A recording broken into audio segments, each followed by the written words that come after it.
আসসালামু আলাইকুম, সবাই কেমন আছো? আজকে আমি রান্না করব কাঁকড়া। তো একবার খাইলেই বোঝা যায় যে আসলে এটা কত মজা। একদম চিংড়ি মাছের মতো স্বাদ। কড়াইতে তেল দেওয়ার পরে তেলে আমি পেঁয়াজ দিয়ে দিব।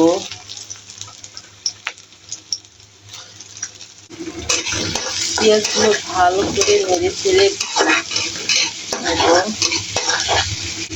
পেঁয়াজগুলো আমি বেশি ভাজবো না, এর মধ্যে আমি আদা রসুন জিরা বাটা দিয়ে দিব, হলুদের গুঁড়া, মরিচের গুঁড়া, একটু ঝাল ঝাল দিব, খেতে মজা লাগে,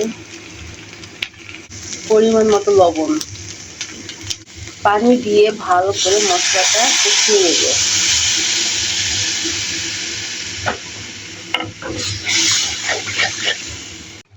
মশলাটা একটু কষানো হলে আমি দিয়ে দিব এর মধ্যে নারকেল বাটা।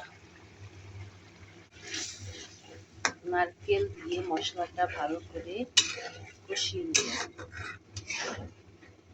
অনেকে নারকেল দিয়ে খায়, অনেকে নারকেল দিয়ে খায় না, কিন্তু আমার কাছে নারকেল বাটা দিলে অনেক মজা লাগে, অন্যরকম একটা স্বাদ আসে।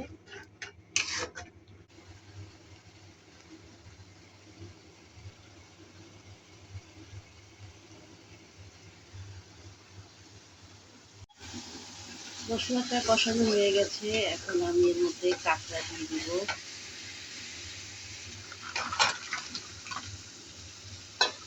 কাঁকড়াগুলো ভালো করে কষিয়ে নেব মশলার সাথে।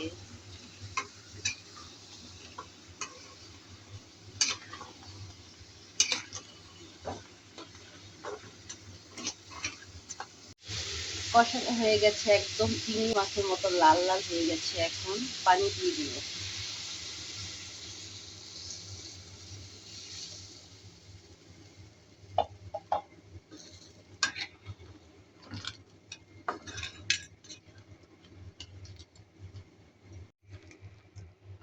ঝোল কমে গেছে, এখন আমি এটা আরো একদম ভাজা ভাজা করে দেবো।